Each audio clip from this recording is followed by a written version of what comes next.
Heavy rain stopped Ray's golf game as soon as it started. He and the rest of his team stayed outside the clubhouse for a while to see if the rain would let up, but it was clear that it would not. He was disappointed because he really enjoyed playing, and it was the best source of exercise for the week. Of course, it wasn't just heart disease that limited his activity. At age 64, such activities would have been limited anyway. He was still in good shape. He watched what he ate and still did most of the yard work in the modest home he shared with his wife Josie, who had lived with him for 40 years. And so Ray found himself walking through his door a little after 9 a.m., not 12:30 a.m. as he usually did when he came home. He didn't warn his wife about his early arrival. He didn't see the need to do so, and had never done so before when something like this happened. He would just explain when he got home. But he quickly forgot about why he had come early as soon as he opened the front door. And he forgot because there was his wife standing in the hallway. In her 59 years, Josie was still a very attractive woman. She wore her dark blonde hair shoulder length. She looked up when he walked through the door, and instead of taking on a guilty look as he expected, she smiled as she always did, expressing her happiness that he was home. Then, to his surprise, she stepped forward to greet him. "Hello, darling. You're home early." Josie moved to kiss him, but Ray managed to quickly move his head out of the way. His wife looked at him bewildered. "Are you out of your mind, Josie? What's worse is that I don't know where your mouth was. I have a pretty good idea where it was," explained Ray. Josie looked back at the young man, seemingly oblivious to his presence, and realized what she had almost done. "Oh, Ray, of course, I'm sorry. Honey, this is Luke. Luke, this is my husband, Ray." Luke was an inch shorter than Ray, but had the strong build of an active young man in his late 20s or early 30s. He had probably been an athlete in college, or maybe he still was. He had dark brown hair, cut short, and a plain face, neither handsome nor ugly. He stepped forward, and his hand came down on Ray's shoulder. Ray was tempted to respond physically, but held back for now. "It's nice to meet you. Josie's told me a lot about you. And don't worry, I'm sure in 25 or 30 years I'll have the same equipment problems you have, and I hope I'll treat it as calmly as you do." In response to Luke's slight smile, Ray grinned. Who the hell was this asshole to be so condescending to him? But he didn't want to go to jail, so he held back his fervor again. "Luke, get out of my house. And if I catch you in it one more time, one of us is going in a body bag, and I have a gun." The slight smile suddenly disappeared from Luke's face, and he took a step back, then stepped around Ray and headed for the front door. "Hey, it's okay. I thought you didn't mind." Ray closed the door, threw a brief glance at his wife, and headed for his bedroom. He was incredibly angry and puzzled that his wife didn't seem remorseful or even concerned about what had just happened. She entered the room shortly after he did. "That was rude."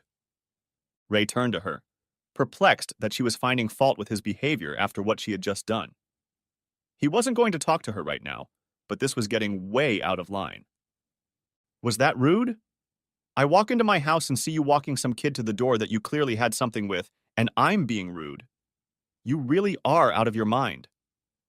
Josie's face softened. She walked over to him and tried to put her hand on her husband's shoulder, but he pulled away as soon as he felt her touch. "Darling, I'm sorry, but it was so long ago. What we did was good and I enjoyed it, but it just doesn't fulfill my needs." "Perhaps that would be good information to share with me. Where the hell did you find this guy?" "He's a friend of Marjorie's." "A friend? He's half her age." And she was a single woman at the time. When she met Oscar, she gave up on him, but she and I talked about him, and she gave me his information. "You realize he's just using you for easy entertainment?" "Actually, he explained that he likes older women," Josie replied.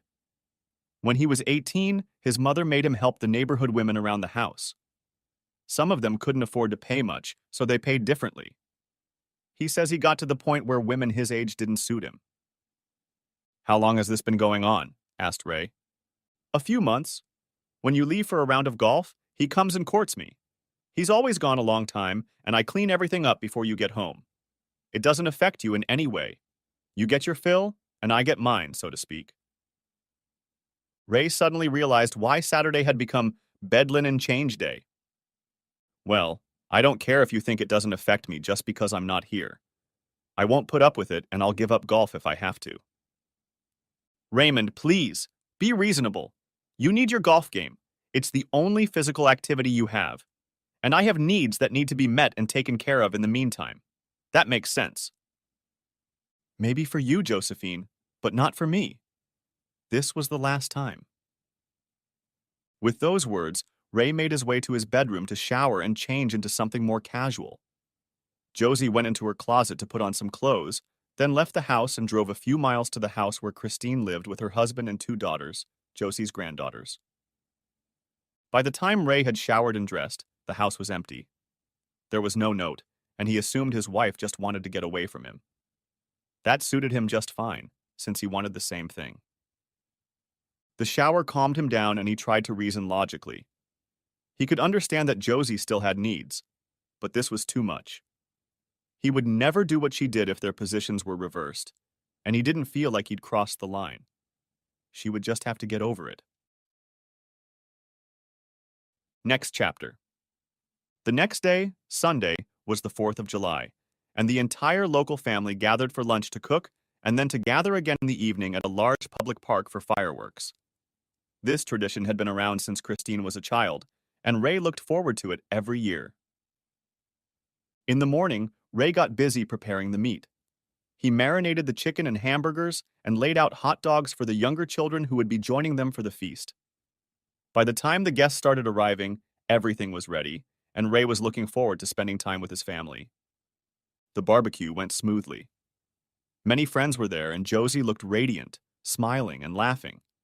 He was certainly upset that he'd caught her with another man, but she'd been a wonderful wife for 4 decades, and that could be forgiven. This time. As the guests began to leave the house, Ray decided to take a nap. His heart was limiting his stamina, and he wanted to be ready for tonight's fireworks. He kissed his wife on the cheek, let her know he was going to lie down for a while, and headed for the bedroom.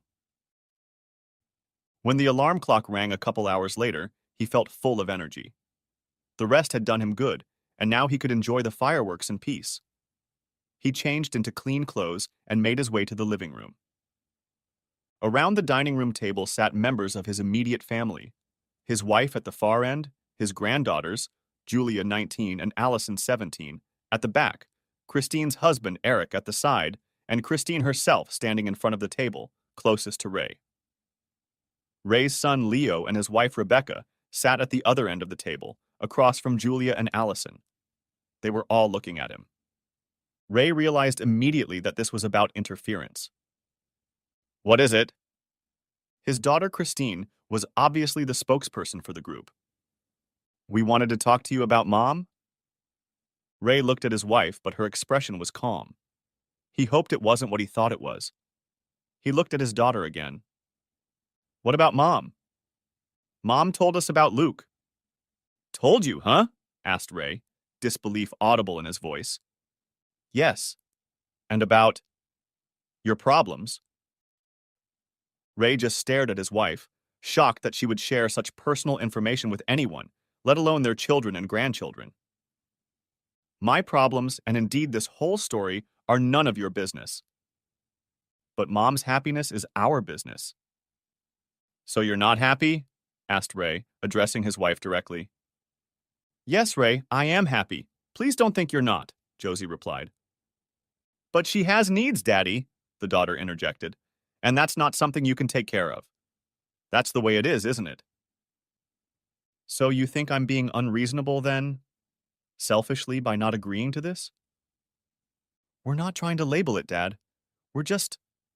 Look, all we want to say is that since you can't do it, we think you ought to be more favorable to having Mom discreetly take care of this on her own. Ray looked around at the members of his family. Every single one of them were, or at least seemed to be, supportive of his wife being allowed to cheat on him. He may not have changed physically, but in those few seconds, Ray felt he had mentally and emotionally aged 20 years. He'd never felt as useless an old man as he did now. And, he said with difficulty, do you all feel that? He looked them all in the eye, and they nodded in agreement. But Ray thought it was too easy for anyone to just agree. He wanted to make sure of it as best he could.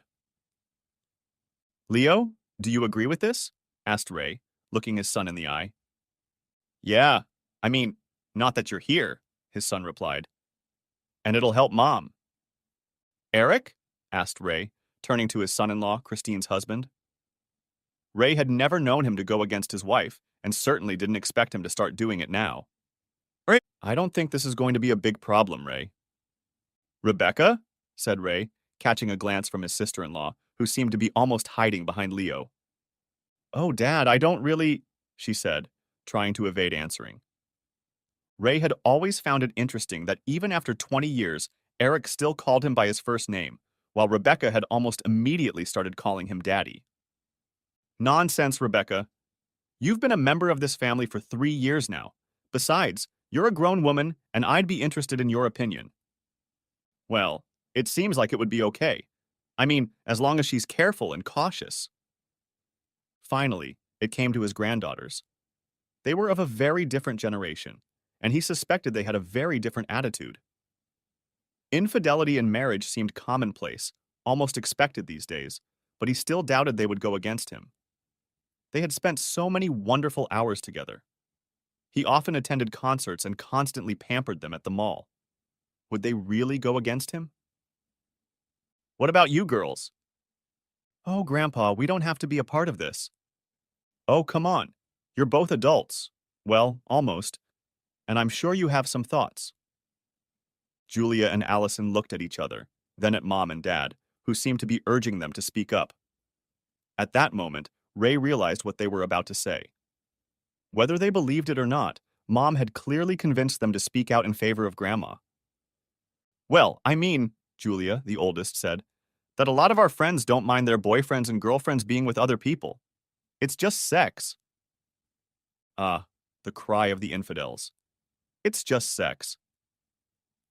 Ray had assumed it would come out at some point, and here it was, though he was surprised it had taken so long. His wife was willing to go so far to get her way, to have fun with her boy once a week. Ray suddenly realized it was pointless to argue. She would probably find a way to do it regardless of his opinion or feelings. Everything that had gone before was gone, and it was never coming back. He looked at Josie, who was watching him expectantly. It's like this, Josephine. Majority rule. I think you'll get what you want. His wife's face lit up as if her fondest wish had come true, and perhaps it had. Ray just turned and walked toward the front door. He only made it a few steps before he heard his wife's voice calling his name. He hoped that maybe she had changed her mind after seeing how it affected him and turned to face her. But that didn't happen. Can I tell Luke you were joking about the body bag? Sure, whatever you say. I'll take the car. But Dad, Leo exclaimed, it's already time to go to the fireworks. Go without me, Ray replied. I don't want to go anymore. It was quiet as Ray walked out the front door, but as soon as the door closed, he heard the sounds of celebration. He looked back through the front window. The blinds were open and the curtains were dangling, and saw Josie being hugged by all her supporters. It looked as if they were in league against him. Next chapter. Before the mini-fest was over, Josie was already on the phone to her lover. She assured him that she and Ray had discussed everything and he had withdrawn his objections. She wanted to make sure he hadn't left for another woman and that she could still expect him to visit on Saturday morning. He picked up the phone on the third ring and assured Josie that he would be there and looked forward to seeing her. With those words, the family piled into the car and headed out to watch the city's always spectacular fireworks display. They talked and laughed, glad that the unpleasantness was behind them and confident that Ray would be all right, that he would understand, that it wouldn't affect anything. At the very moment Eric was parking the car, ironically, Ray's absence from the party had allowed them to take one 7-seater car rather than 2 separate ones, making them a family and him an outsider, though no one noticed the connection. Ray was sitting alone in his car, admiring the view of the city. He'd found this road into the nearby hills years ago and came here when he needed to think. He grimaced at the support Josie received from everyone in the family. He'd thought at least one of them would recognize that his inability to work was no reason for his wife's infidelity. But they were united against him, and it hurt. He felt like an outsider, like he was old and rejected.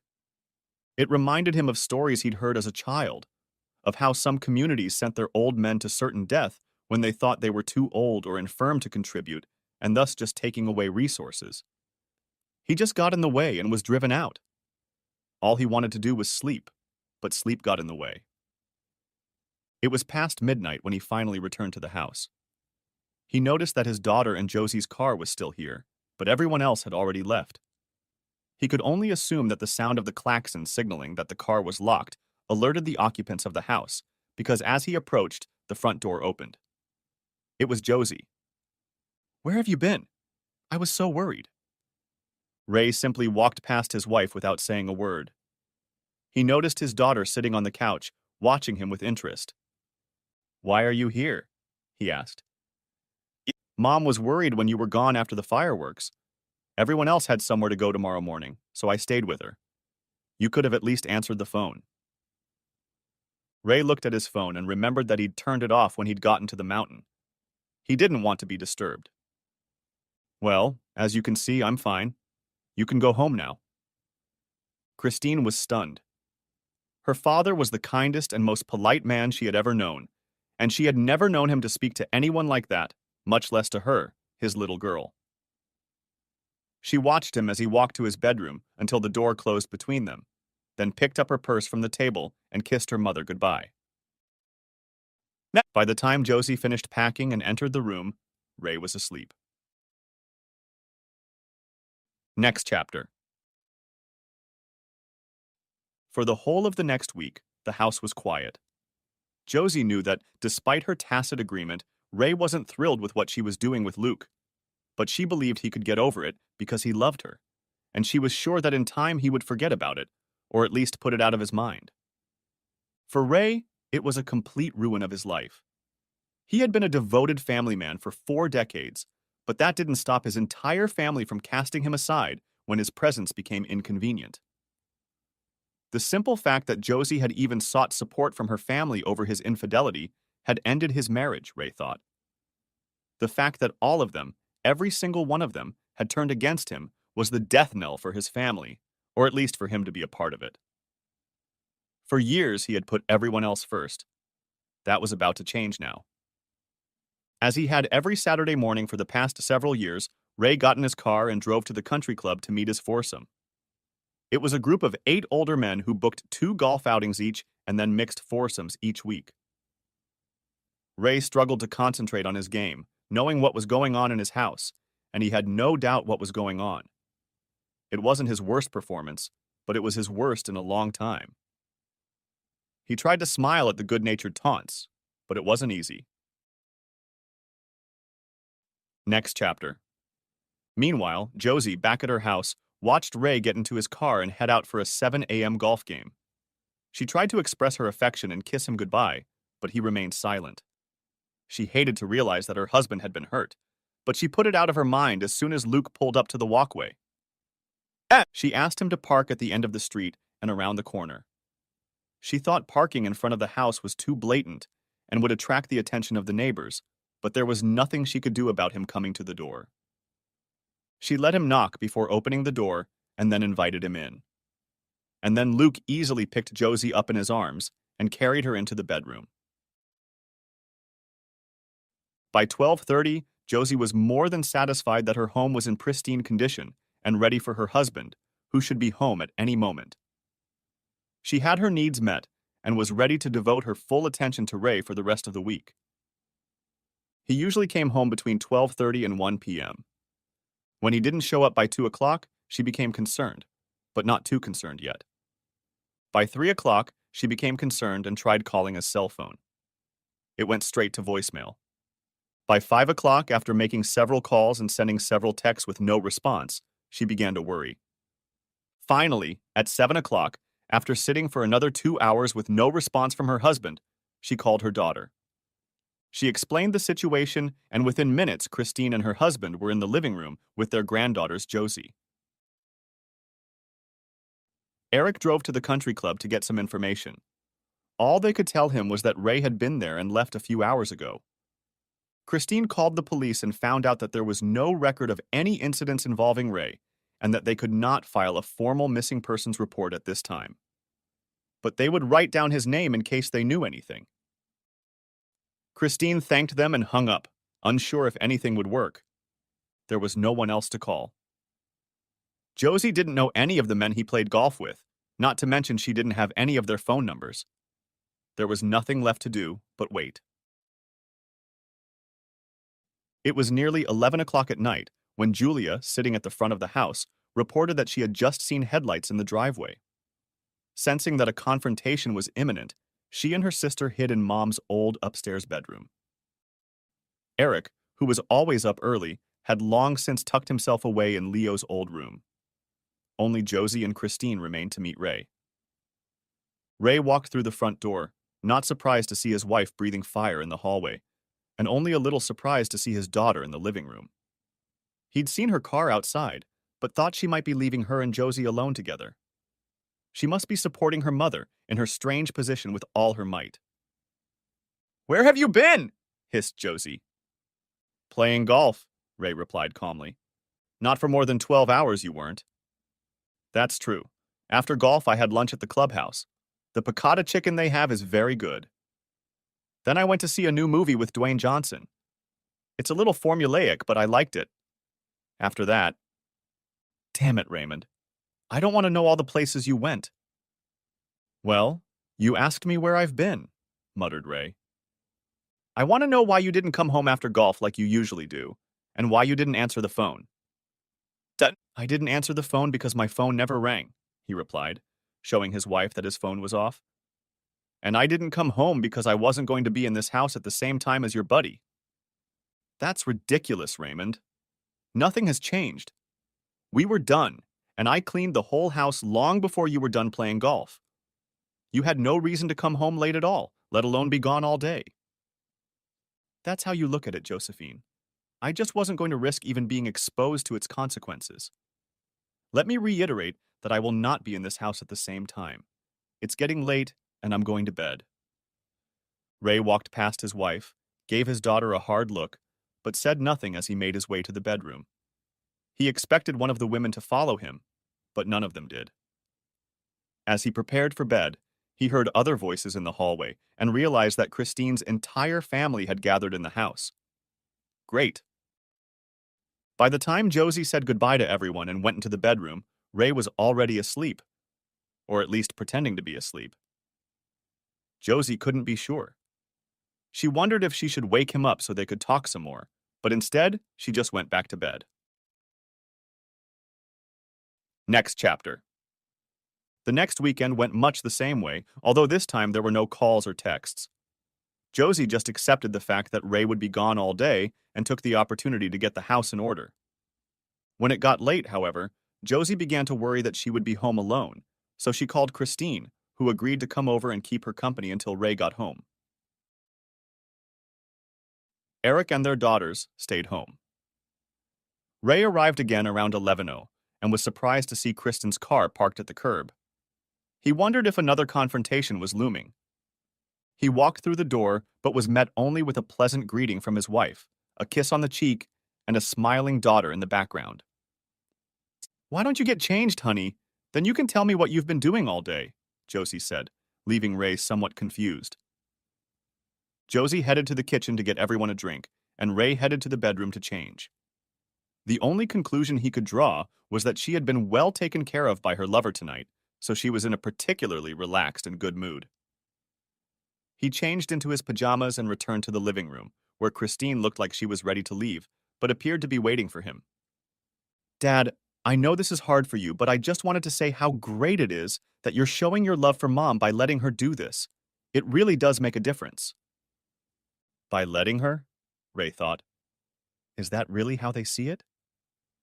"Now I want to say something to you, Christine. This is the last conversation we'll have on this subject. The last one. Make sure everyone knows that." "Of course, Dad, I understand. It's hard to get it out of your head if people keep talking about it. I'll tell everyone." With those words, she kissed her father on the cheek and left. A moment later, Josie walked in with drinks for both of them. It seemed to Ray that she hadn't been brought drinks for a long time, and he wondered if it was planned so Christine could tell him how wonderful he was. Next chapter. It went on like this for several months. Josie continued to enjoy her physical relationship with Luke, and Ray found new things to do. He still played golf every Saturday morning and, of course, watched all the movies that interested him, but he also tried to diversify his activities. He bowled, miniature golfed, and even tried his hand at arcade games. He wasn't very good at anything, but he enjoyed himself. Life at home was quite normal, though the subject of Luke was carefully avoided. They had dinner together every night and had pleasant, albeit ordinary, conversations. The intimacy they shared had changed. Josie, believing that her relationship with Luke had no effect on her marriage, continued to express her love and affection to her husband, and if she noticed that he rarely reciprocated, she said nothing. Perhaps Josie had simply gotten too comfortable with the situation. Perhaps the fact that Ray didn't talk about Luke at all led her to believe that he was more comfortable with it than he really was. Whatever the case, when Thanksgiving came, Ray was in for a shock. "Mom, Luke's here." It was Christine calling from home. Ray was sitting in his chair reading the newspaper, yes, the print version, very old school, when he heard the message. If he had been drinking anything, he would have splashed it on the floor. "Oh, good," remarked his wife. "He hasn't decided exactly what's coming yet." Ray pulled the lever that lowered the footrest and jumped, as best he could, off the chair, which got Josie's attention. "What the hell is he doing here?" hissed Ray, thoroughly annoyed. "I invited him over for Thanksgiving," Josie replied, as calmly as possible. "He has no family in town and nowhere to go. I told you I wouldn't be in this house at the same time as him. You know that's why I'm not home all day on Saturdays. And now you're inviting him to my house for a family reunion?" "It's my house too, Raymond, and he doesn't come here for fun. It's no different than when the kids were growing up and their friends came over. It's just a dinner party, and I expect you to be on your best behavior." Josie turned and headed for the front door to greet her guest, effectively dismissing her husband and proud of herself for standing up for her. Well, sure, they were lovers, but she also considered Luke her friend, and she thought it was a perfectly appropriate gesture towards a friend.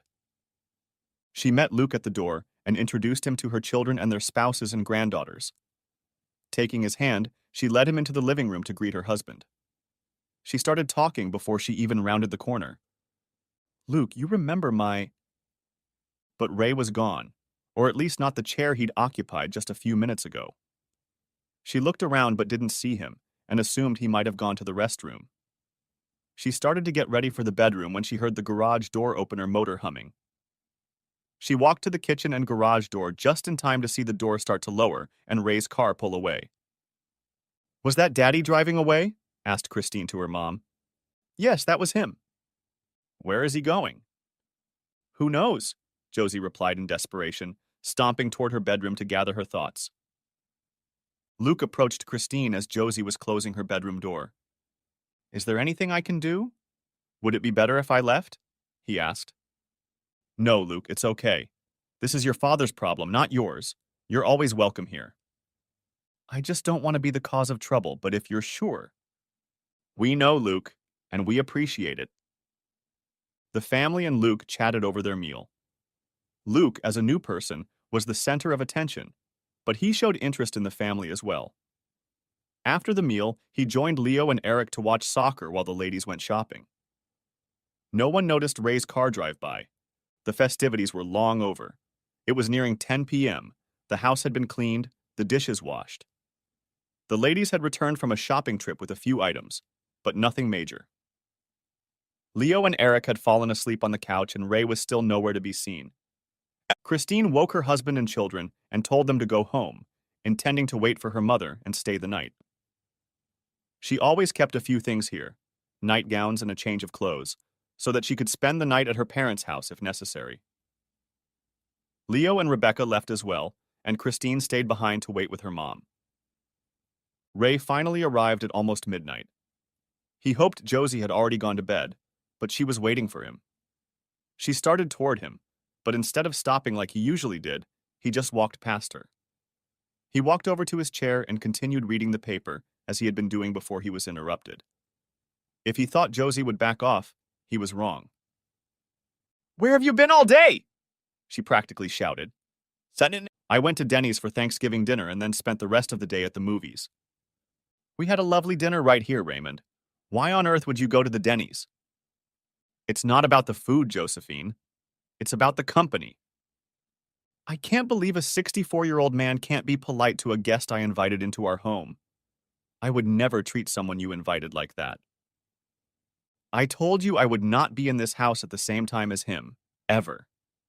I didn't mean only when he's here to take care of your so-called needs. I meant whenever, and you knew that, but you did anyway." "It was just dinner, Ray." "Maybe for you," Ray said, and then lifted the paper between them, signaling the end of the conversation. There was about 5 minutes of silence before Christine, his own daughter and apparent traitor to the cause, knelt down on the floor beside him. "Daddy, please try to understand that he means a lot to her. She doesn't love him or anything, but she cares about him, and she didn't want him alone at the party." "And you don't see a problem with Mom's boyfriend becoming a member of the family?"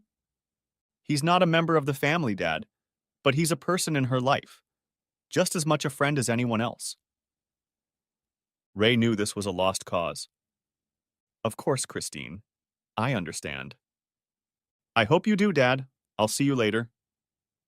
Kissing him on the cheek, Christine left. Josie didn't show up again that evening, and when Ray finally got up from his chair and went to the bedroom, she was already asleep. Next chapter. Thanksgiving was a turning point, at least in some respects. The displays of affection were almost non-existent.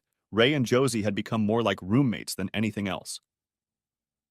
Josie felt entitled to take a lover because Ray was failing at his job, and viewed Ray's reaction as selfish and dictated by selfishness. Ray, on the other hand, saw Josie's choice as a betrayal of their marriage and life together. He had managed to treat her kindly and they had communicated in the way they needed to, but the love that had been built over a 40-plus-year relationship was fading. When Josie said she needed to do some last-minute shopping the night before Christmas, Ray didn't say anything back, even though she hadn't needed to do any last-minute shopping in years. He knew where she was going and he didn't need to follow her or track her cell phone. The look in her eyes told him everything he needed to know. Whether she just wanted to exchange gifts or wanted something more, he didn't know, but he knew she would have a private holiday with him. On New Year's Eve, Ray did kiss his wife at midnight. Josie was disappointed that she didn't get to tell Luke anything, but she did call him the next day to wish him a happy new year. Ray had planned a nice dinner at an upscale seafood restaurant in anticipation of Valentine's Day, and Josie was excited at the prospect of the holiday. It gave her the idea that perhaps her husband was coming back to her. But Ray was tormented by a vague suspicion. Josie's desire to spend the holidays with her lover made him think of Valentine's Day. After all, it's Valentine's Day, and Ray doubted Josie would let him spend it without seeing Luke. So he decided to leave the office for a while and stake out his house. He parked at the end of the street so he could get a good view of the front door and the surrounding streets. Sure enough, he saw Luke park around the corner and walk down the sidewalk. Ray half expected him to just go inside, but he knocked and waited for Josie to let him in. Ray doubted they were just going to talk. This was their private Valentine's Day celebration. Obviously, they weren't just buddies anymore. Dinner that night was low-key. Josie had gone to it with a positive attitude and hope for a renewed relationship with her husband, but the uplifted mood he had displayed over the past few days was gone. Josie was disappointed but tried to accept it, wondering what could have caused such a change. When they didn't have small children, Easter was mostly just an excuse for a big family dinner. They'd hide a few eggs around the yard, but they were big plastic eggs, and they usually had a gift card or something in them. It was just a little fun to get into the holiday spirit. To Ray's relief, Luke wasn't invited, or at least he didn't show up. Josie had at least honored that request since that Thanksgiving, but Ray knew she had come to see him on other days besides Saturday morning, and probably more often than he'd realized. She'd arranged it for Valentine's Day and could certainly do it on other days as well. After the morning festivities were over, Ray announced that he was going to lie down. True, he was a little tired, but nothing he couldn't handle. He just wanted to avoid dealing with the family that had betrayed him. He couldn't avoid them altogether, but he could limit the amount of time he spent with them. It was a beautiful day, and he opened one of the windows that overlooked the backyard. A cool breeze blew into the room. Unfortunately, so did Josie and Christine's conversation. "So, how's Luke?" he heard his daughter ask. "Shh, not too loud. I don't want your father to hear." "Good, good," Christine replied, lowering her voice, but still loud enough for Ray to hear her. "I just can't believe my mom has a boyfriend 10 years younger than me." "He's not my boyfriend, Christine. He's just—" "Come on, Mom. You have fun with him 2 or 3 times a week, and you two also go out to dinner. You may not want to use the word boyfriend, but he still is." "Okay, fine. He's my boyfriend. I just want to be considerate of your father's feelings." "I know, Mom, and I love Dad too, you know that, and I don't want him to get hurt. But let's be honest. He's an old man, and you're a young woman." "He's only 5 years older than me, Christine." "In physical age, yes. But you're an active woman, and he can barely get through a day without sleeping. You've earned it. Frankly, I'm a little jealous that you can start dating again." "Does anyone else know? I mean, it's not just Saturday morning?" "Leo, Eric, and Rebecca know. I don't let the girls in on it." "Does everyone agree with that?" "Leo and Eric don't see it as a problem. They agree with me that you should be allowed to fulfill your needs since Daddy can't do it. Rebecca is the only one who thinks it's wrong, but she doesn't want Daddy to get hurt, so she promises she won't say anything. What Daddy doesn't know won't hurt him." Listening to the depths to which his wife's betrayal had sunk, and how the daughter wholeheartedly supported her mother's having a boyfriend, ignoring what she said about him, Ray felt the last vestiges of love and affection for them leave his heart. Although he had made many preliminary preparations, but because of his love for his family and his long marriage to Josie, he had not gone too far. Now it was time to begin the final process in earnest. Ray slowly closed the window and climbed into bed. Next chapter. Over the next few months, Ray's relationship with his wife and daughter deteriorated. Things were no better with his son and son-in-law, but he tried to mend his relationship with Rebecca and his granddaughters based on Christine's words about Rebecca and his belief that the granddaughters were simply too young to understand the situation. Mother's Day. Every family has its own traditions. For this family, Mother's Day was organized in the form of a sumptuous brunch at a local French-inspired restaurant. The food and service were excellent and the prices reflected that. When the children were young, Ray took his family to celebrate Mother's Day and his wife. When the kids got older and started working, they took charge of the celebration. They did the same for Father's Day. This family was different from most in that the other parent did not participate in the celebration. Years ago, Ray stopped going to Mother's Day, and Josie stopped going to Father's Day. They let the kids celebrate with the respective parent and express their feelings later.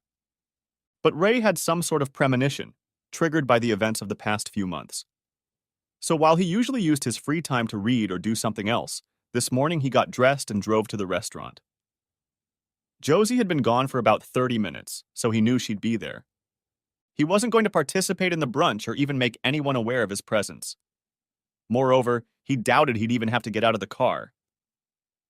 He walked across the restaurant parking lot, easily finding Christine and Eric's car, then Josie's car, then Leo and Rebecca's car. He was beginning to hope he was wrong, until he saw what he was looking for, but hoped he wouldn't find, nestled in the corner of the parking lot. Luke's car. Ray had seen it enough times and memorized the license plate number. His wife, or maybe his daughter, had invited a lover, boyfriend, whatever, of his wife to attend a family function, knowing Ray wouldn't be there. Despite everything that had been done so far, and the fact that Ray's love for his wife had essentially faded, this new betrayal made him furious, and whereas before he had intended to restrain his actions, Now he had no such intentions. Ray went back to his house, grabbed his golf clubs, and headed to the local golf course. He took a few strokes, losing count. By the end, he was exhausted. The strokes weren't getting very far or very accurate, but he felt better. He drove home, going to take a nap. They thought he was useless, unable to make it through the day without sleep.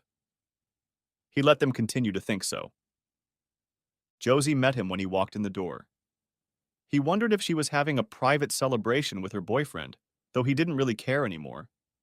It still hurt, but that was different than caring. As he entered the house, he wondered if she'd admit to inviting Luke over if the opportunity presented itself. "How did you celebrate Mother's Day with your family?" asked Ray, putting a slight emphasis on family. "It was wonderful, Ray. Thank you for asking. I had a wonderful time with the kids," Josie replied. She didn't mention Luke. Did that mean that she and the rest of the family considered him family, or did she just choose not to mention him? Ray decided he would never find out. He went to his bedroom and dozed off. Next chapter. Soon it was the 4th of July again. Josie was always in a good mood, and Ray knew why, of course. He had been here for almost a year now, and no doubt Josie thought she had succeeded. She had a husband to support her, and a young boyfriend she met with a few times a week. Her life, in her opinion, was almost perfect. Luke had taken a new job where he worked evenings, which allowed him to spend a few daytime hours a week with Josie. It didn't pay much, but she wasn't with him for the money. Not wanting to wipe Ray's nose, to be completely honest, she just didn't want to get caught. They avoided Josie's bedroom on all occasions except Saturday mornings.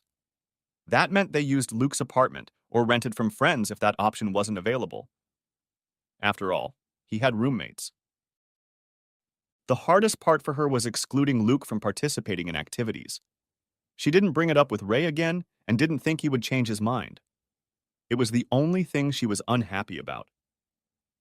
She had hoped in the beginning and continued to hope now that Ray and Luke could become, if not friends, at least buddies. They gave her different things to do, so they couldn't compete, in her opinion. She spent her days with Luke, and her evenings and weekends, well, almost all of them, with Ray. She couldn't see why it wouldn't work together. So she reluctantly invited Luke over for a family barbecue and a trip to the fireworks. The family arrived early to help prepare the food. Ray tried to be conspicuous and active, so there would be no doubt later that he was tired. He kept a close eye on the crowd, wondering if Josie would sneak Luke in, but he never showed up. As the day went on, Ray pretended to get more and more tired. Okay, not all of it was pretending, but a lot of it was definitely. Maybe he was faking it too thick, because Josie seemed to notice it and walked over to him. "Honey, why don't you lie down to rest before the fireworks?" she suggested softly. The hardest part about this whole situation was that he knew Josie loved him and genuinely cared for him, and that made it even harder to do what he was about to do. "I'm not going to the fireworks, so I thought I'd just enjoy the day with my family and go to bed early," Ray replied. "Are you sure about that? You missed them last year, and before that you always looked forward to them," Josie remarked, genuinely concerned that he was missing them again. "I'm sure I do. I guess I'm just getting old. But I'm sure everyone will have fun without me." "Good if you're sure." As soon as she left him, Josie immediately went in search of Christine. Ray watched her as she made her way through the crowd, searching for their daughter. Josie, he suddenly realized, was trying to find out if he was going to attend the fireworks show, and there was only one reason why that would be a priority. She planned to invite Luke to join them for the fireworks. Not that it mattered, but the latest betrayal hurt.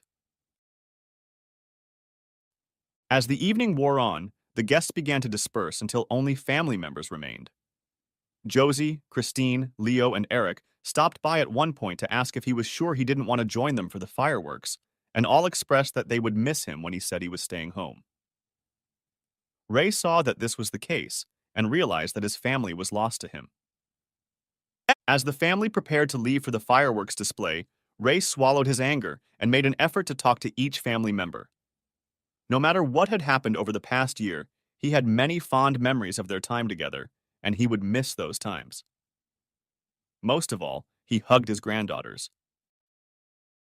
Ray watched melancholically as the family happily climbed into Christine's minivan. It was clear that no one missed him. He put them out of his mind and went on about his business. Next chapter. The family returned a little later than usual, so Josie could have some alone time with Luke. He thanked them for the invitation, especially since he had no family or loved ones nearby. Although no one but Josie spent much time with him, they had come to consider him a member of the extended family and were thrilled at how happy he made Josie. They said goodbye in the park, as he obviously couldn't go back to the house with them. Once inside the house, they tried to be quiet, not wanting to disturb Ray. They poured drinks and gathered around the dining room table to socialize a bit. It was probably 45 minutes before Josie remembered Ray and asked her son to go check on him. Leo obediently got up from the table and slowly walked to the bedroom. He didn't find Ray asleep in bed, but he did find the covers pulled back, revealing white sheets underneath. Josie had always insisted on white sheets. On those sheets, Leo discovered Ray's wedding ring and a flash drive. It didn't bode well. "He's not there," Leo said as he left the bedroom. "What do you mean he's not there?" his mother asked. "No reason, Mom. No one slept on the bed, and I found this on the sheets next to his pillow." Not fully believing her son's words, Josie went into the bedroom and looked for herself. It was true. The bed was unused, and her husband was nowhere to be seen. When she returned to the living room, Eric was already plugging the flash drive into the laptop to see what was on it. When the files came into view, there was only one file listed, although it was quite large. Eric glanced at his mom, and she answered him with a nod. He double-clicked on the file. The computer's video player came to life, and Eric unfolded the image to the full screen. At first, it was just a blank wall, but they could hear voices. After a few seconds, Ray walked over to the camera. "Is it recording?" he asked the unseen cameraman.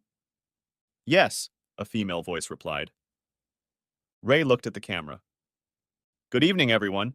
If I timed it right, you're watching this a little after 10 p.m., having just returned from the fireworks display." Everyone reflexively looked at the nearby clock and saw that it was almost 11 o'clock because they hadn't bothered to check on Ray when they got home. Right now, as you're watching this video, I'm sitting on an airplane that's flying through the air and won't land until it's well outside of the United States. In case you're wondering, I'm not coming back. "No!" screamed Josie, bursting into tears. "You betrayed me!"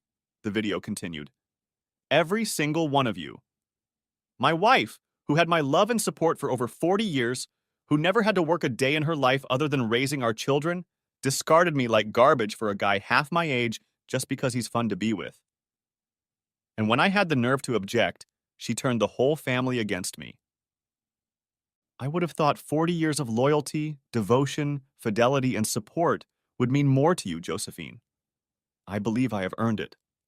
Your wants, and I think we all know they were actually wants, not needs. But your wants should have taken a back seat to my feelings. It was bad enough that you did it behind my back, but the fact that you got your family on your side was even worse. I felt like I had been stabbed 7 times in the heart that day. Christine, your betrayal was just as bad as your mother's betrayal. As a child, you were always Daddy's little girl. We did everything together. That you supported your mother in cheating on me, in adultery against your own father, broke my heart even more than what your mother did. Even if I hadn't heard you say that I was an old man who didn't deserve a faithful wife, my heart would have been broken completely. I didn't say that, said Christine aloud. Never. Leo, Eric, you must be the biggest idiots in the world. Do you realize that you just gave your wives permission to cheat on you? Leo, I doubt Rebecca is capable of that, but some of the things I've heard from my daughter should worry you, Eric. All she has to do is find a reason to claim you're not satisfying her, and she'll leave. She's already told her mother how jealous she is of her. Eric looked at Christine, who shook her head negatively as Ray's words poured from the speaker. No, baby, I've never said or done anything like that. It's not like you can object, Ray continued. You've already said that it's perfectly okay for Josie to do it, unless you meant that it's okay just because it's not you who's being cheated on. Isn't that right, Eric? You were totally okay with being cheated on? I bet when it's your turn, you won't be so cooperative. And I'm willing to bet that Christine is already in denial that she would do something like that. But ask her, if she thinks it would be wrong for her, why was it okay for her mother? Her answer will be eloquent. Eric paused the video and looked at his wife. Did you say you were jealous of your mom? He finally asked. I don't remember exactly what I said. All I know is that I was glad my mom would be able to go through this phase of a new relationship and getting to know you. So you want to get to know someone again? Continued Eric. No, baby. Please don't think about it too much, okay? I love you and I don't want to be with anyone else. Unless I can't perform, right? Honey, can we talk about this later? Right now, we need to focus on mom. Okay, but this isn't over. Eric hit the play button again, and Ray continued. I didn't want to stay in a marriage where my wife cheated on me every week, and I certainly wasn't going to stay when I found out it had escalated to several times a week. I'm sorry, Josephine, but you weren't as careful and delicate as you thought you were. And inviting him to Mother's Day? That was just tasteless. As you might expect, I have no intention of telling you where I've gone, but I can assure you that even if you find me, there's nothing you can do about it. I should also mention the financial situation I left you. I have taken most of our money, as I intend to live the rest of my life in retirement as a reward for putting everyone else first for most of my adult life.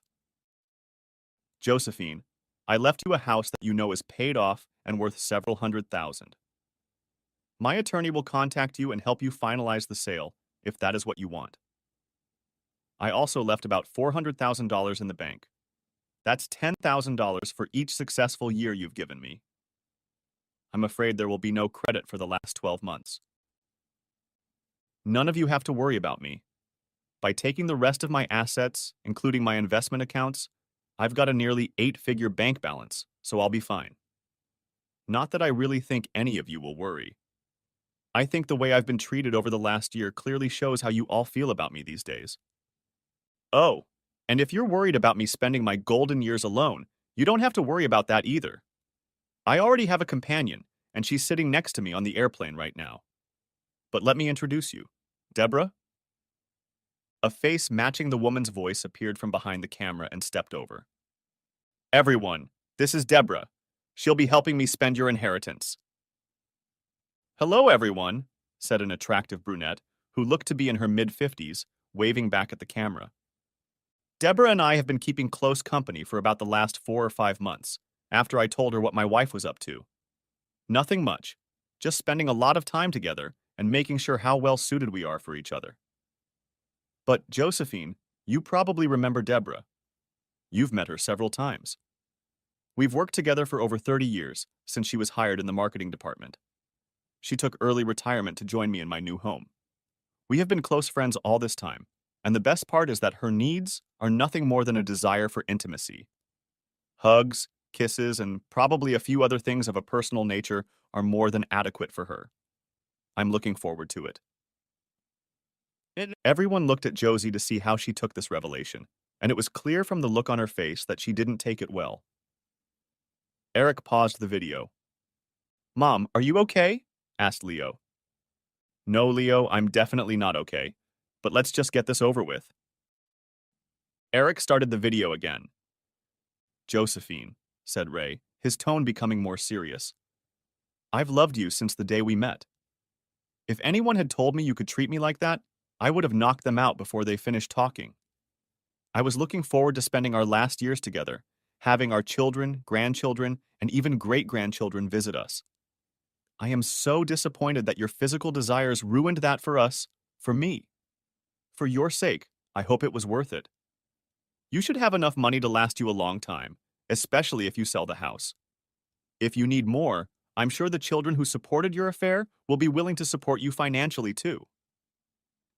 Now that I think about it, it was my money that got them through college and into good jobs, so I guess I have some credit for that.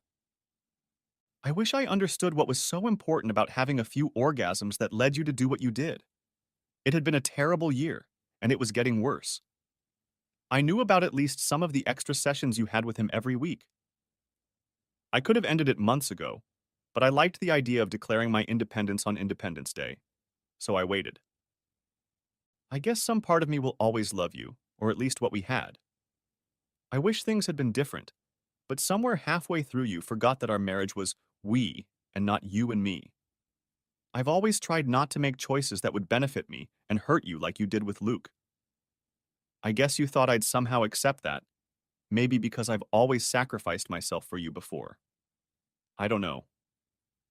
No matter what the reason, the deed is done, and it can't be undone. For your sake, I hope it was worth it. Goodbye, Josephine. I will miss you, and what we could have had. Ray looked directly into the camera as the screen faded. Everyone in the room was in tears, though some more than others. None of them thought Josie and Luke's relationship would push Ray away. He had always agreed with Josie in the past and thought that would be the case here as well. Deep down, no one thought he had the guts to do anything but accept it. Tired, they all stayed the night at Josie's house. She needed their support. Next chapter. Epilogue. Rebecca was cleaning the kitchen when the phone rang. It was only her husband, Leo, and some other unwanted calls calling her. She looked at the screen. The number was blocked. That seemed strange enough to her, so she decided to answer it. Hello? Rebecca, it's Ray. Oh my God, Ray, how are you? Where are you? I'm fine, Rebecca, just fine. I'll keep quiet about where I am for now. More importantly, how are you? I'm fine, Dad, but I have some news. I'm pregnant. Congratulations. How far along are you? Only a couple months. We found out right after you left. I can't believe you've been gone almost 3 weeks. Yeah, time flies. By the way, thanks for calling me Dad. I thought I'd lost that title. Not with me. You know, Dad, I owe you an apology. I should have spoken up. When everyone confronted you that day, and you asked for our opinions, I should have said I thought it was wrong. But I was a new member of the family, and I was afraid. I had that feeling, but I don't think it would have made any difference. Josie and Christine seemed to really want it to happen. Consider yourself forgiven. Thank you, Dad. It was very important to me, especially since I hope to have both of my child's grandfathers in his life. Ah, will you be in his life? We'll see, honey. I'm not going back to the States, but maybe we can work something out. I'd love to see you and the baby. Well, how is it going? In a word, strained.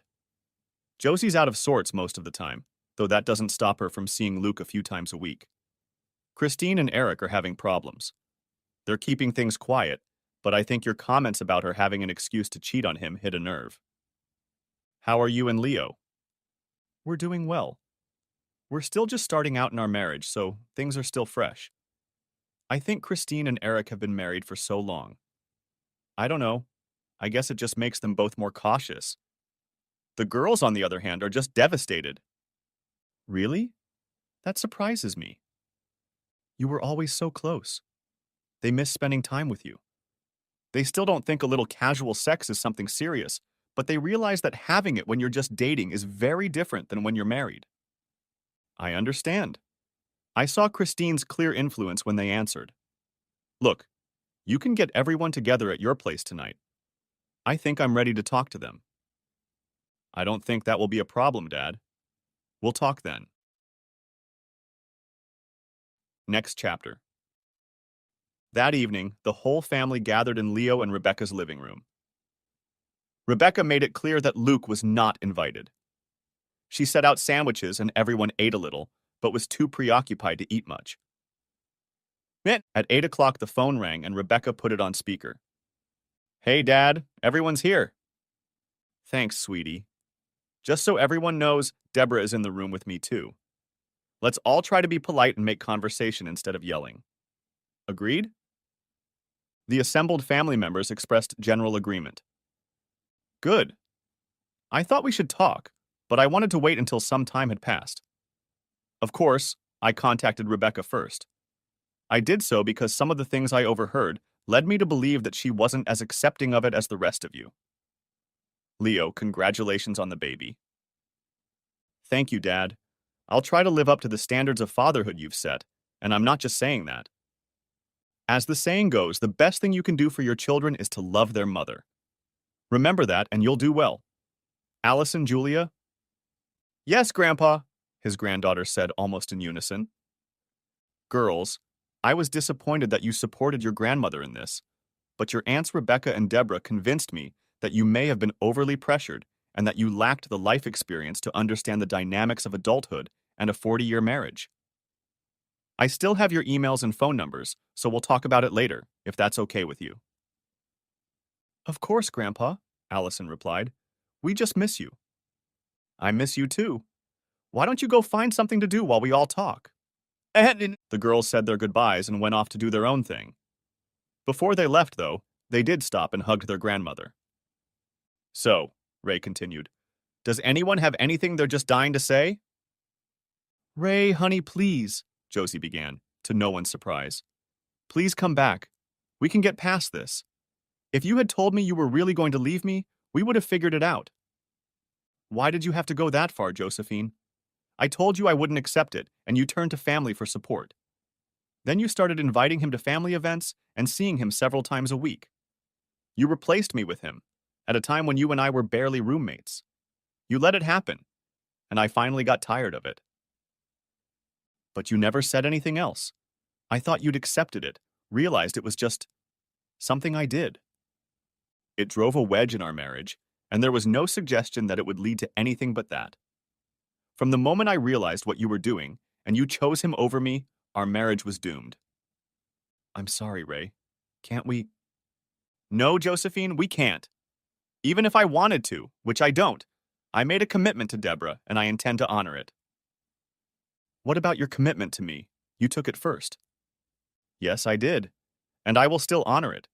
But as far as I'm concerned, when you broke yours, you released me from yours and allowed me to take a new one, which I did. Everything fell silent, and only Josie's sobs broke the silence. Josie, Ray spoke softly, I'm sorry, but there's no point in continuing this conversation.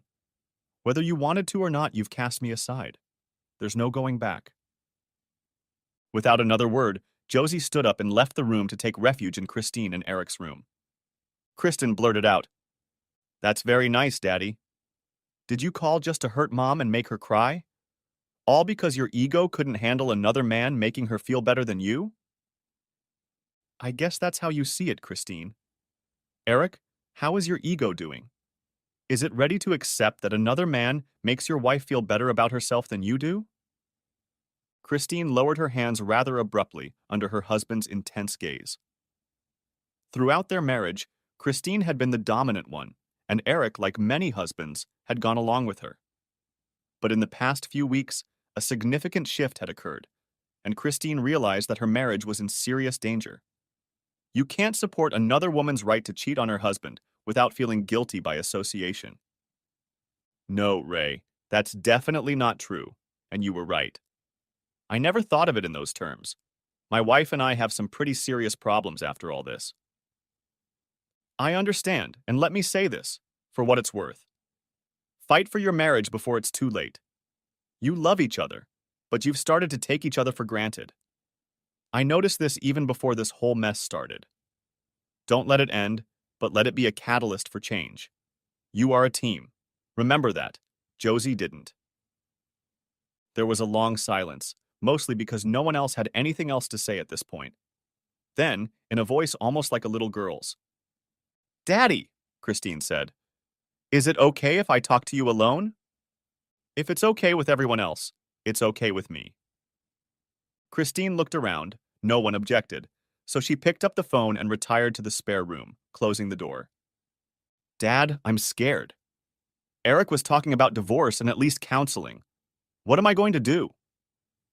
You're going to fix this, Christine. It's what you do. Your girls are grown up, at least for the most part. Now put the time you spent raising them back into your marriage. It's not free time like your mother thought it was. Remember that you are not his boss. You are his partner. He's really angry. Once he started looking at it as me giving myself free rein to cheat on him, he got so angry. He's constantly snapping at me, and I know he's wondering if I've already done something. Did you? No, Daddy, no. But I don't know how to convince him that I have. All you can do is to make sure you have no reason to be suspicious in the future. If you do that, the questions about the past should fall away. Dad, I'm really sorry. Isn't there some way you can fix this? I mean, you and Mom. It's too late for us, honey, but not for you. Okay, Daddy. I love you. I love you too. The end. Thanks for watching. I hope you enjoyed it.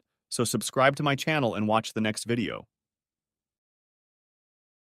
Respect is something we tried to instill in our children when they were young. It had to be not only taught, but it had to be shown in order to be earned. I had to learn it myself growing up, but I never learned it from my parents. I was 11 years old and it was a very harsh winter, so my father had his best friend move into our house for the winter because of the poor road conditions on the country roads. They put my older sister in my bedroom because her bedroom had 2 twin beds that he and I could use. One night I woke up and heard him and my mom in the other bed doing something. She saw me and told him to shut up, and I lay down and went to sleep. She was right, so I did. The next day I asked her about it. She said it didn't happen, that I must have dreamed it. 2 weeks later I caught them again, but this time in my parents' marital bed. The result of their relationship was my younger sister. My mother, to protect herself, made me the family liar. My father raised my half-sister as his own, but to numb the pain, he became addicted to whiskey. I learned quickly and firmly that for most people, the truth didn't matter. It mattered to me, and to this day I hate liars. I neither condoned them nor defended them. To many who knew me, it made me look like a complete ass at times. My only son experienced firsthand that not talking to me was the worst thing he could have done in his life. Talking to his mother turned small problems into big ones. If she got to me before he did, they became emergencies. His mother knew what buttons to push, and it was a tough 2 years for him, but then he opened up to me. He realized that responsibility was a price he had to pay. He turned 16 this year and he wanted his first car.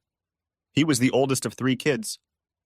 My youngest brought home a bad winter cold, which she lovingly passed on to me, so I was awake, suffering coughing fits, switching TV channels looking for something worth watching, when I discovered a new version of the cameras used by police officers. Using my cell phone, I texted my friend, asking him if there were models that could automatically forward the current video, when it became full, to a pre-programmed email address. 2 days later, he called and told me about a product that did just that, but it didn't cost as cheap and only worked as intended if you had free Wi-Fi. 3 of these devices ended up costing me over $2,000. I had him deliver them to my office at work along with a new laptop I had ordered for personal use. The advertising firm I worked for was responsible for supervising all commercial shoots, which meant I was often on remote locations for days at a time. The main shareholders of the firm were identical twin brothers. Their names were Robert and Stephen Walker. Stephen was known as a gambler and had never married. We seemed to get along very well. I had worked for them for many years and was now earning 6 figures, so life was going great for me. While I was away, if my wife needed an escort, Robert, who is gay, was the brother who stepped in. It gave him an opportunity to improve his public image. David Peters delivered them to me by showing up at my office on Friday afternoon with a few additional items for me to review. The first thing he said I needed to do was to set up an email address in the cloud to which the videos would be sent. So I created a new account just for that. The cameras were no bigger than a diamond stud. They are all motion activated, so he had one of them embedded in the earrings. They could run for up to a week before requiring recharging, which was done wirelessly when a signal was detected. All she had to do was remove them and put them back in the box. Each camcorder had its own ID number, and she presented it to everything they sent. He asked me why I needed them. I explained that my intuition was telling me something was wrong, but I didn't know what. I wanted to see for myself if my stomach was wrong. Sunday night, I was scheduled to fly out for another trip. On Sunday, I presented Deborah, my wife of almost 18 years, with her gift. Diamond earrings that dangled down from a stud. She loved them and promised to wear them the whole time I was gone. Before heading to the airport, I stopped by the office to pick out a few necessities. This gave me the opportunity to leave a note in both of my boss's offices that I would call them if there was a problem. I installed one camera in each of their offices so that it would give an uninterrupted view of their desk. Both were directly connected to the sources they needed. I flew from New York to Whistler on the west coast of British Columbia because we had a 2-week shoot scheduled for a new ski-board commercial. Fortunately, there was still snow on the upper peaks. I'm not a very large man, only 5 feet 9 inches, 166 pounds with a 32-inch waist. Deborah always says I should wear socks for boys 3 to 9. Her wrist was thicker than mine. We were both the same height, so around me. She never wore heels. She had a decent rack, but anything bigger than her mouth was beyond me. With her long blonde hair, she attracted the attention of many men, but always blew them away. Our life when I was home slowed down but was still fairly regular, and it seemed that our children took the example of her half of the family, so I had no reason to doubt it. As a precaution, and because we live in the city, we agreed to have our kids' DNA tested. We also fingerprinted them in case anything happened to them. On Wednesdays, while I did karate, she went to the theater, and the rest of the time we spent all of our free time together. On Fridays, we'd go out to dinner and dance because we both loved to dance. Weekends, when possible, we devoted to the kids. Deborah had her own home interior decorating company, which brought her a good income, and she had an answering service when she wasn't home. There were times when we were both loaded with work and were away from home. Both of our parents came to the rescue. As a result, our children developed deep relationships with both of them. On Monday evening, I started going through the information sent to me, sending daily updates on the laptop provided by the company. Then I opened mine and discovered 3 sent messages. The first one that caught my interest was a fight between Stephen and Robert. "I've had enough," said Robert. "Being your muse so you can entertain Deborah is no longer fun. God, if Glenn ever finds out, we're screwed. He's doing the work for 3, and without his abilities, we'll lose millions. Do you know how many clients we'll lose if he goes to our competitors? You've got to stop this now." "I can't," said Stephen. "I love her, and according to Deborah, their 3 children are mine." "Jesus Christ." "You're an idiot," said Robert. "I'm going to our corporate lawyer to ask him what we should do to protect the firm. If the truth comes out, we're all screwed. Glenn will destroy us all, and he'll have every right to do so." I went to the bathroom to throw up. I called my older cousin Gordon, an expensive divorce attorney, and got him out of bed. Let's just say he wasn't impressed when I told him what I had learned. He told me to send all the videotapes I had received to him, and he would start taking action on his end. The first thing he wanted to arrange was to get a sample of Stephen Walker's DNA. The videotapes themselves couldn't be used, but the transcripts of the conversations could. He asked me to send a copy of my firm's human resources manual to his office. He asked me to find a notary public to fax him a power of attorney. Tomorrow I will get the private investigator we are working with involved in this case. They will find out when, where, and how. It's a good thing you're in Canada. If you're not around, things will be easier because their guard will be down. If all goes well, it would be a good idea to cater to them before you return. I replied that it should be in a little less than 2 weeks, but it could take longer. The next morning I called my assistant who handled everything I needed during the shoot. I asked her to forward the instructions to my cousin's QT office. Nora said she would do so and commented, "I guess you finally found out." After answering yes, she said she would remain silent for now, but was willing to testify on my behalf if necessary. So management knew all along. I then stopped by the family doctor's office to explain that I needed to send copies of my children's DNA to the lawyers since I was drafting a new will. I charged the fee to my credit card. One of the Canadians working with us was able to get a notary. The rest of the week I just sent videos because I knew my cousin would explain everything. The rest of the week I spent the rest of my free time fighting with myself not to go to the gym and get drunk. I now understood my father's pain. On Friday afternoon, after arranging what I could do over the weekend, I flew to Vancouver by helicopter and then drove all night to New York. After renting a car, I parked it on the next street over from my house. I was surprised to see relatives picking up our 3 children. Half an hour later, Deborah came out, dressed in a brand new dress with high heels that skimmed her body like a silhouette. As soon as she left, I turned off my alarm clock and went into my office to pull out what I called 16 journals. They contained the dates of each trip, what happened, and where I was. Those logs had saved my ass more than once from a legal standpoint. An hour later, I was at Gordon's house, sitting in his kitchen discussing what he had learned. A DNA sample had been taken from Steve, and we were waiting for the comparative analysis to be completed. They had also discovered the penthouse that the two had owned for 22 years. The neighbors thought they were a civilian couple, and he had proof that they were both there so regularly that the neighbors thought they worked weekends and nights. Twice a week, they had a house cleaning company come to their house. He had an affidavit confirming that they were a civil couple even before we met. Her firm's only client was a limited liability company that sold and bought inexpensive apartment buildings, then remodeled them and sold them to new buyers at inflated prices as furnished apartments. This firm was wholly owned by Stephen Walker. The company's tax records showed that Deborah was making over $500,000 a year after expenses, but was extracting less than $80,000 for herself. My children might not be mine, but were they Stephen's? That remained to be seen. Since Deborah was playing me, had she done the same to Stephen? Gordon told me that my mother would be picking up the kids next weekend because I wasn't expected home until at least Monday. We agreed to burn the bitch, her lover and company. When she was in her primary residence, their penthouse, I would take out of the house what I felt she should have. I told him I'd be flying in Friday night. He would cancel all the cards in both names and empty half of our accounts before they were frozen by court order the day I was coming home. I flew back to Canada to finish filming, working twice as hard. Robert Walker met me at the airport as I was getting off the plane Saturday morning. He was surprised that I had finished filming early and was confused because he couldn't understand why our meeting couldn't wait until Monday. I had the company laptop with me. Over a cup of coffee, we discussed the trip and what the editing department needed to do. While we were sitting there, a gentleman approached and asked if he was Robert Walker. Robert confirmed his identity, and the man said, "You have been served." Before he could utter a word, I handed him my laptop, company keys, credit cards, and pulled a letter of resignation out of my jacket. Then I explained that his brother and my wife had also tendered their resignations. His face turned white, and he asked how bad it was going to be.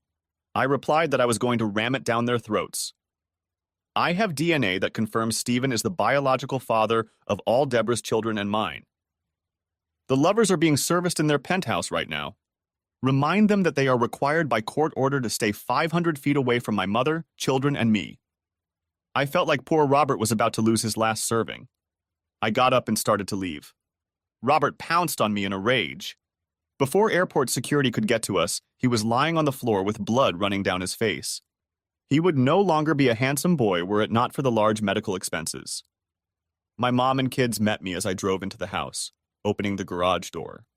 It was hard to inform my two daughters and their brother that I was not their biological father. My mom lost her temper when I told them that their mother was now with the man who had become their father in their love shack. I told them that their relationship lasts longer than your mom and I have been married. For now, you will live with me until the court rules after you all have been interviewed. The court will look at all three of your parents' relationships with you before making a decision. All three were devastated, and so was I. My mom heard someone trying to unlock the door and went to open it. I said no, that the outside alarm was still on. So I called the police, explaining that I wasn't supposed to be home and that someone was trying to break in. They said they were already responding to the silent alarm. That's when I sent the kids upstairs. They managed to get the front door open. Stephen was kicking out a window in the massive metal door, putting his hand through the door and trying to unlock the chain lock when the police showed up. Having apprehended the intruders, the policeman knocked and identified himself. When I opened the door, I saw Stephen and Deborah in handcuffs sitting in the back of the cruiser. When he said she claimed to live here, I handed him a copy of the restraining order that had been served this morning. He smiled and said, "I guess they're both going to jail until they meet with the judge." My mother finally admitted that what she did to me years ago was wrong. It took her seeing what I was doing to realize the real cost. Not me, but her grandchildren. "I'm no better than Deborah," she said. "Your father forgave me, but he was never the same. If he hadn't died in an industrial accident, I can't say we wouldn't be where you are now." Deborah and Steve's pictures were on the front page of the New York Post on Sunday morning as they were being led to the police station. I told the reporter on the court call the whole picture of what was going on. I stated that I was forced to resign from the firm because of Stephen's long-term relationship with my wife. This will be published in the press on Monday. The DNA comparison report between my children and the Walker brothers proved their parentage. She liked the fact that the president of Walker's adverting violated the moral high ground he had established by interfering in my marriage. It was up to the board of directors to decide the matter. Carl and Carla Matthews, my children and I, shared a late Sunday dinner at a local restaurant, after which they followed us into our home. Their grandmother put my daughters to bed so my father-in-law and I could talk in my home office. "Dad," said I. "Deborah and Steve's relationship started before I even met Deborah. I found out about their relationship when I was in Canada. I then showed him a video clip of Robert and Steve talking. He shook his head in amazement. It was clear to me that he had no clue about anything. I then showed him the purchase documents for the penthouse, which were 2 years earlier than the date of our marriage. The condo was still registered under her maiden name. Damn, Carl exclaimed. The day you got married, you were already an asshole. When I saw that clip, I hired a lawyer and a private investigator. Both said it was easy to get the facts on them because they thought they had protected themselves so well that the truth was impossible to find. I said softly, I'm not going to let what's going on in my life affect Mom's and your relationship with your children. I handed him my copies of court documents and reference materials. While he read them, I went and poured us both a large shot of Irish whiskey on the rocks. What hurt him the most was reading the conversation in which Deborah frankly admitted to a mutual friend how her parents, sibling, and I had been so easily duped. It was a joint decision between Stephen and her that I would be the one to raise his children. From the first time I met Glenn, I knew he would do anything for me. He was so in love with me that he was willing to believe anything. His love made him so blind that he couldn't see what was right in front of him. Stephen, seeing Glenn's natural ability to notice the smallest details, made him his wand of choice on set. According to Steve, with Glenn's arrival, the cost of reshoots dropped by 80%. As a result, the company's reputation and profits skyrocketed. Glenn thought our home life was good. He never thought anything was wrong, and besides, he's a great father. When Terry, my youngest, graduates from high school, I will file for divorce and get him out of the picture. To do that, I'll use the escort services Stephen's firm provides. The bastard won't even know it's over. It will be very easy to get as much out of him as possible, she said with a laugh. I returned and saw my father-in-law crying. Where did you get all this from? Asked Carl seriously. I opened my laptop in front of him, went into my email, and opened the latest email from Deborah's cell. I opened the video file and turned on its playback. Steve, this is frustrating as hell. I don't know how Glenn found out about this, said Deborah. He claims you're the children's father, but he hasn't shown us proof, so it's still the ramblings of his lawyer trying to build a case. What we're dealing with is just smoke and mirrors. Right, replied Steve. But Glenn resigned and served Robert on Saturday. Will he be serving corporate tomorrow? If so, that's when things will become clear. We're lucky the judge got off with a warning. Now I have to figure out what to tell the board of directors. I need to get my office, clothes, and personal belongings out of the house, so I'll be looking for a divorce lawyer tomorrow. Another thing I have to decide is what I'm going to tell my parents. Whatever I say, I have to make it seem like it's Glenn who's cheating, not me, and that you're just a friend helping me out. Do you think they'll buy that? Asked Steve. After all, we both know your kids are mine. They have no reason to doubt me because they've never caught me doing anything, so their faith and trust in me is assured, she replied. If I have any doubts, I will start crying. My tears have always brought them to their senses. After all, I've always been Daddy's little girl. What about our 3 children? Do you want them to take my last name after we get married? Asked Stephen. Upon hearing this, I turned off the video because I almost cried. Deborah's diamond earrings have a camera built into them that charges wirelessly and transmits data over Wi-Fi when full. As long as they're charged and there's a signal, the information will be transmitted as long as she's wearing them, I said. Carla slipped inside and joined us. I offered her a glass of wine, and when she accepted, I left them alone to discuss the situation. I returned just in time to see that Carl had replayed to her the conversation we had overheard. Carla's face spoke for itself. Mom said through tears, "So what the divorce papers say is true. She cheated, but for how long?" "Longer than their marriage," Dad said. "Our grandchildren were created by our daughter and Stephen. I've seen copies of the DNA report. My daughter Deborah is no longer in my eyes. She has turned her back on everything our family has ever stood for. I can't get over it because of the length of time and the amount of lies she spun. We can both see that she has no regrets about anything, not even being exposed. Makes me wonder how many times we've taken the kids away so she could be free to have fun with her real lover." "But they're our grandchildren," Carla cried. "I don't want to lose them." "Mom, if I get custody of them, you'll always have unlimited access to them. I told Daddy that before we even started talking, I said to assuage her fears.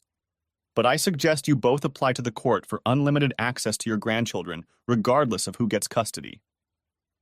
You'll have to sue all three of us, but I think it's the wisest thing you can do. That way you can tell Deborah that until this is over, you refuse to take sides. Don't let your emotions make you close doors that can't be opened later. Carl looked at me and nodded in agreement. Honey, our son-in-law Glenn will always be family to me. I think his wisdom on this matter is correct. He is in as much pain as we are, and yet he puts our needs first, Carl said. As far as we know, it seems that she and her lover don't care about their children at all. Our daughter has been lying to us her entire adult life. Where did we go wrong? I want to ask, when Deborah confessed her love for Glenn to us, was she telling the truth? Said Mom. Monday was a busy day for me. I drove my 3 children to school and then spent time in the office explaining the situation. If my wife tried to contact the kids at school, the police would find out. My soon-to-be ex found herself an expensive divorce attorney, and my former employer's firm was sued. On Wednesday, my father-in-law filed both Deborah and me. He told me that his daughter was furious and demanded that he withdraw his lawsuit. He told her that she and her mother didn't know what to believe, but felt that their relationship with their grandchildren should be protected. He asked her why she was denied access to the children. She refused to answer. Then he informed her that I had suggested that he make that decision after our family dinner on Sunday night. Now we know why you weren't invited. He made us promise that we would sue all of you because he didn't want our relationship with our grandchildren to suffer because of their parents' behavior. He's the one who gave us the address of your penthouse. That's how we knew where to sue you. According to city records, you are co-owners with Glenn's boss, which gives his claims more credibility. Deborah lost his temper and he hung up. This conversation told him a lot because, as human beings should, when confronted with the truth, most will run away. Fortunately, Friday was the last school day before spring break. So the in-laws, my 3 kids, my mom and I went to Disneyland for a week, leaving on Saturday and returning a week later. The trip had been planned weeks ago, but there was no way I could get a discount on Deborah's ticket. Gordon had gotten Deborah and her attorney to agree to sign a deed for her share of the house in lieu of her corporation paying a portion of the house expenses while we were married, and to make her believe that it would not be used as a marital asset in the divorce. She didn't realize that her corporation would be won because she ran it from home and its legal address was our residence. Walker's Human Resources Department accepted the terms of my termination. Thus, until my sick and vacation days were over, I remained an employee of the company. This gave me until the end of June to figure out what I wanted to do. When I returned from my former assistant, Nora, I learned that the board of directors had given me a chance to cool off before trying to work with me. They realized how valuable an employee I was to the firm, and were getting messages from clients about whether or not I would return. Although the Walker brothers owned significant stakes in the corporation, they could both be removed for cause. In addition, the board of directors could force them to sell all of their stock. Therefore, the brothers hired an outside firm to analyze their options and deal with the consequences. Gordon allowed Deborah access to the garage where we moved all of her personal belongings after duplicating all of her corporation's business records, including all bank records, while we were gone. He had a team of forensic accountants analyze all of our children's parenting expenses to date, starting with the date of conception of the oldest. Using a semi-annual interest rate, he divided the cost of each year by 3 and calculated the cost of Steve Walker's involvement in my cuckoldry, doubling it for undue stress and suffering, then added interest to bring it to present value. The second lawsuit against him was for alienation of affection. I also sued both brothers for interference with the marital relationship. I used the adultery ground against my wife. The kids had just gotten home from school when there was a knock on our front door. It was a social worker checking out a complaint about me not watching the kids. I learned that the call came from my soon-to-be ex's attorney. My son led her into the kitchen where she caught me and my daughters working together to prepare dinner. She smelled a roast cooking in the oven. When she explained why she had come, I told her to rummage through the cabinets, refrigerator, and freezer while I continued peeling potatoes. After complying with the request, I offered her a cup of coffee and pulled out a couple large mugs. "Miss, I'm sorry I didn't catch your name," I said. "This is Tricia Marsh, Mr. James," she replied. I asked her to call me Glenn, and then suggested that if she had time, she should interview my children right now, since I assumed the court would order it. Since dinner will be ready in an hour, we'd be happy to have you join us if you can, she agreed. My son Carl led her into the den, and they talked while Tina and Terry helped me. After a nice dinner, Tricia talked with my daughters for a long time afterward. Carl and I did the dishes together. None of the kids had done their homework, and I had to write them notes explaining why if anyone asked. Finally, Tricia and I were able to talk privately. The first thing I did was show her Stephen and Deborah's chat room. For over 16 years, you never guessed anything, Tricia said. They had it all planned out. Apparently, she wanted kids and he didn't, so they picked you to raise his kids. That's roughly how I envision it. I said, makes me wonder if I even knew the woman I was married to. I'll add to my notes that the marriage itself was a lifetime of lies on her part. The fact that the two of them planned the whole thing together makes you question whether either of them even loved children, Tricia explained. They feel like the children and you are just an inconvenience to them that they have to circumvent. Your wife's lawyer is trying to give the impression that you don't care about your children. Everything I have seen and heard in the last few hours disproves that fact. I was surprised to hear that you revealed to them that Steve is their biological father. It's nice to see that all three have made it clear that they want to stay with you. Are you listed as the father on their birth certificates? Yes, I replied. Will that be important? Very. It proves that you didn't know and have been acting as if the children were yours all along. It will be important to the court when the custody issue is decided, Tricia said. I will give you my email address so you can send me that clip because the judge will have to see it. Seeing situations like yours makes me realize once again why I never got married. I can't change the past, I said with a smile. Besides, I love my children regardless of who created them. They may not have my genes, but everything else about them is me. I like the way you look at it, Tricia said. I'll have to investigate your soon-to-be ex's house and interview them both, but right now the deck is tipped in your favor. The judge will take that point into account, which I wrote down in my notes for the report. I wrote that Glenn Allen James was chosen by Deborah because he was good enough to be the father of her children, but not good enough for her to let him be a father. Mr. James obtained legal proof that Mrs. James was in a common-law relationship with Mr. Stephen Walker before and during their actual marriage.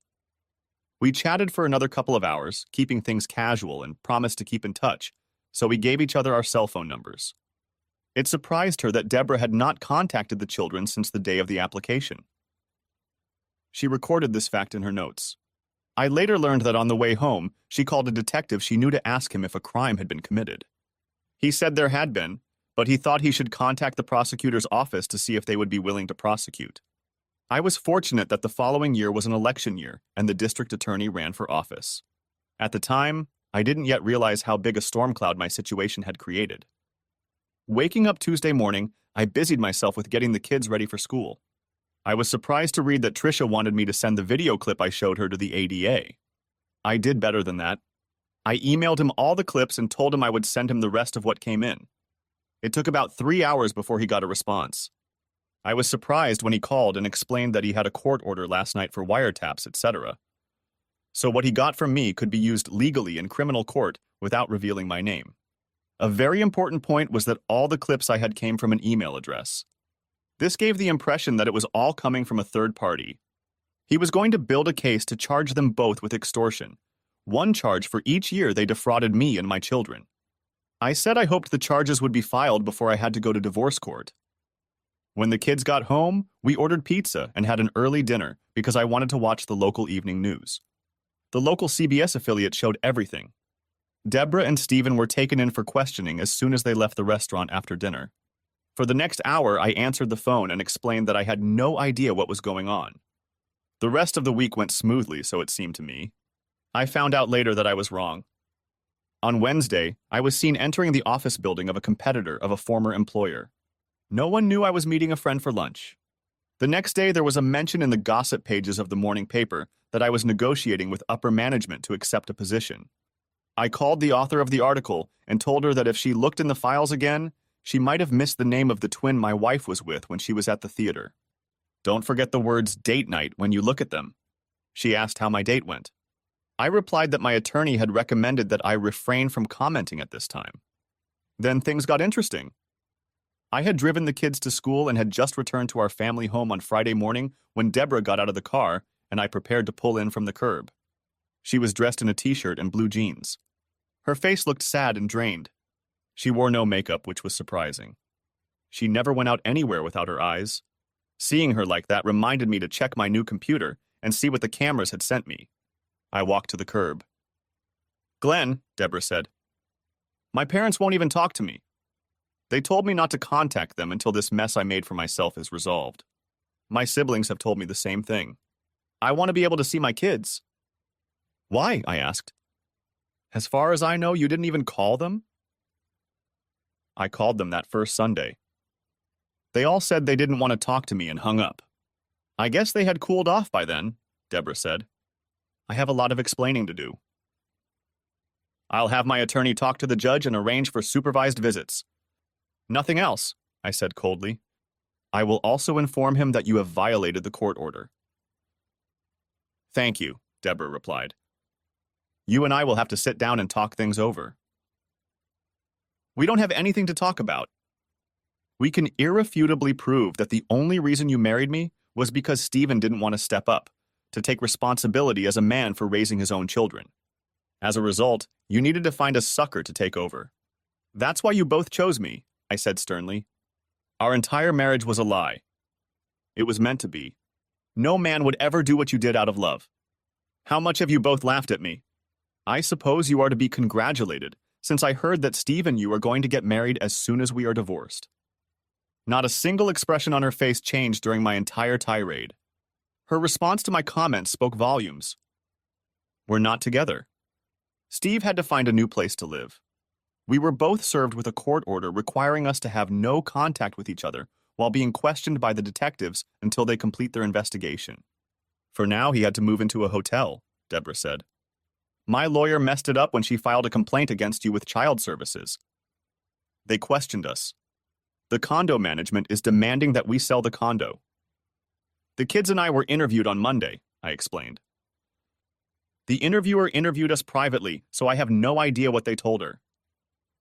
"The children are of the age where the court will allow them to decide for themselves who they want to live with. They will be living with your parents this weekend." Without saying goodbye, I turned and walked back into the house. Grabbing my laptop, I headed to the kitchen. Brewing a new batch of coffee, I opened it up. I found out that a lot had happened since Monday.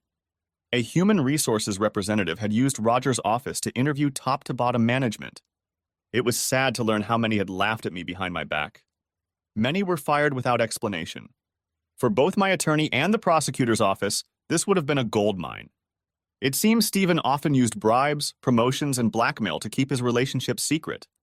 All of this was a criminal offense. The board of directors and the CEO met late Thursday night after most of the employees had gone home. The board was fully briefed on who knew what, when it was done, and why it was done. Even former employees were interviewed. They discussed what should be done with Stephen and Robert. Stephen was finished as president of the firm, and Roger was to be forced out. The HR director told the CEO that I had been seen entering the commercial building and that, according to her reliable sources, gossip columnists, I had been contacted by competitors. The CEO smiled and said, "But can they offer him the position of president?" The HR person picked up the phone and explained that she was on her way to see if Nora was still working. The CEO asked why. Nora was Glenn's assistant. She knows him better than anyone else. Thus, she can understand what he is thinking. Glenn? And then it hit me. Under state law, a civil relationship lasting more than a year was equivalent to marriage. I picked up the phone and called the DA's office. I explained my idea and he liked it. Legally, Deborah could be charged with bigamy as soon as they could prove their relationship. I gave them Gordon's office number and asked them to fax copies of everything we had. 2 hours later, Gordon called. "Damn it, Glenn. I didn't see this and I should have. This is great. Your divorce is a grand affair and Deborah will be indicted within hours." George Davidson, who is leading the DA's investigation into the two of them, said, "You brought it up. I'm withdrawing your divorce case. Instead, we're filing for an annulment because legally she was already considered married." "All that's left on my side is to work out the details," I said. "Even that won't be difficult with Deborah in jail." Gordon laughed. It's funny how they've gotten away with all this scheming and planning for so long. Their own behavior is what incapacitates them and makes our other suits that much stronger. Speaking of which, wait until I email everything I have backed up. Call the DA's office and see if the wiretap authorization can be extended. If so, it will save me thousands of dollars, I said. Specify that the next letter from me will include evidence of criminal offenses. Maybe not, but I'm asking that she be ordered to foot your legal bill, Gordon replied. Glenn, are you serious? I've obtained copies of confessions from employees and former employees about what Steve did to keep his common-law marriage secret. I'll send them to you, said I. I went back to my laptop and opened a clip of the CEO, CFO, and the head of HR talking. They all agreed that my case was futile. They could try to defend against it, but the publicity and interest in it would destroy their credibility. They agreed that they should try to settle the case for as little money as possible. Within 5 minutes, the DA's office and my attorney forwarded to them all the emails I had received. My cell phone rang. It was Nora. Hi, stranger. Long time no see. How are you? I said. Glenn, everything is a mess. There hasn't been a department that hasn't been touched. In HR, everyone is being interviewed one-on-one. They brought in a notary to witness and verify. We lost some good people. Some got fired, others left, Nora said. Steve and Robert were called in. After a meeting with the CEO, security let Steven clean off his desk and then escorted him out. Robert was told he was being stripped of all his duties until they decided his future. Is your job safe? I asked. I indicated in my resignation letter that you were the most qualified to take my position. That's what they told me. Right now, I'm acting duties.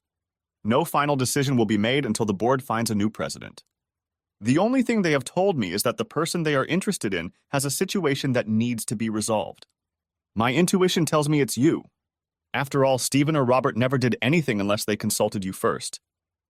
Well, they learned with great difficulty and expense that half the time they were heard but not listened to. I optimized by focusing on the important things, ignoring all the various bells and whistles that our customers often thought were important. When presented with the final product, they were happy with our results, I said. My phone has been busy since I left, but I'm not committing to anything for now. Thank you, Glenn. You told me what I needed to know without telling me anything specific. So you're still okay with coming back? Said Nora. Depends, I laughed.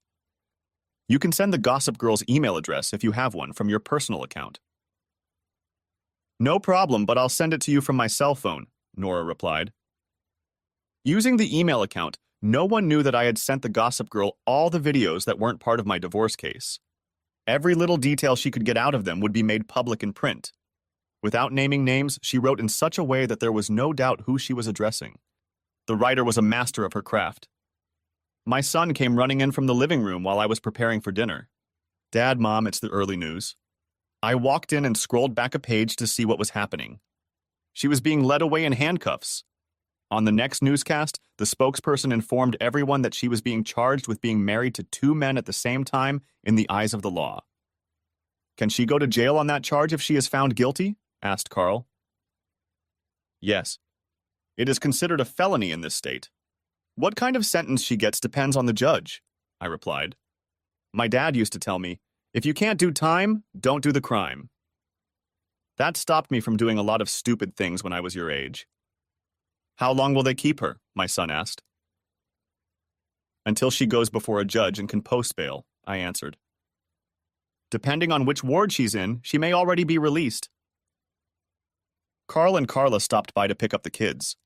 The boys would be going to the monster truck competition on Saturday morning. The girls had 2 soccer games coming up, and I needed to get out of the house. I can't believe it, Carl said. Deborah's been arrested on bigamy charges. She could get up to 10 years depending on the judge. I know, Dad, and it's going to get worse before it gets better, I replied. It seems her lover used bribes, threats, and blackmail to cover up their relationship. The DA's office got video evidence from those who were victimized by Steve. I felt sorry for Carl because his daughter must have been tearing his heart out. Suddenly, I was alone. I shouldn't have been because I was depressed mentally and emotionally. I thought this is what is called hitting rock bottom. I sat on the stairs and just cried, and my body wouldn't let me stop. Some people say depression is a form of healing or coping. If it was healing, what is hell? The human body with its emotions is a fragile thing. No matter what we plan, we cannot control when or how it will find its release. 3 hours later, I sat in a local park tossing unsalted peanuts to the squirrels, not knowing what to do. Many people don't realize how lonely divorce can be. Those you thought were friends are alienated to protect themselves. Others are alienated because they don't know what to believe. And then there's the new difference between being single and having all your friends married. Being single meant that in many situations you no longer fit in with society. I was lost in thought, completely oblivious to everything around me. I didn't see or hear the man who sat down on the other end of the bench.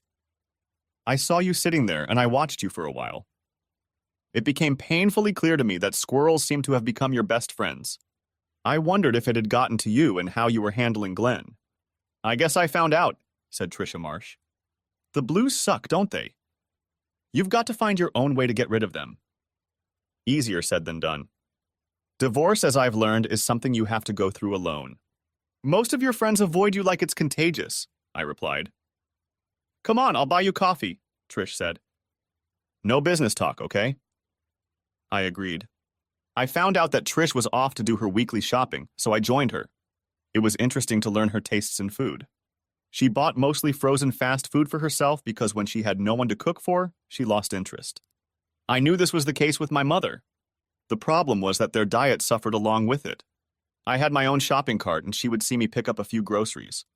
As we approached the deli counter, I asked the vendor for 12 fresh wontons and a quarter-pound of roast duck. I hope you like wonton soup, I replied, because that's what I'll make for dinner if you agree. I don't mind since we're only a block or two from my apartment, Trish said. After washing the vegetables, she watched me cut them into equal portions. I told her I was using chicken broth because the wontons I'd gotten had more pork than beef in them. In the same manner, I chopped up the pre-prepared duck. She took out 2 pots. In one, I poured water and some salt, and in the other, I poured broth. Once the broth boiled, I added corn, water chestnut spices, and the duck. The red, yellow, and green peppers and snow peas I left for last. Once the salted water came to a boil, I added the wontons to it to boil. Before draining the water from the wontons, I added fresh vegetables to the soup and then topped the soup with 2 drops of soy sauce. After tasting it, I added some garlic powder. Finally, I added the wontons to the rest of the food and gave them time to absorb the flavor of the soup. Then I served it on the table. As soon as Trish tasted the first spoonful, she was already delighted. I had made enough for several bowls and figured she could heat up the leftovers. During our conversation, she learned that I prefer to make my wontons in large batches and freeze them.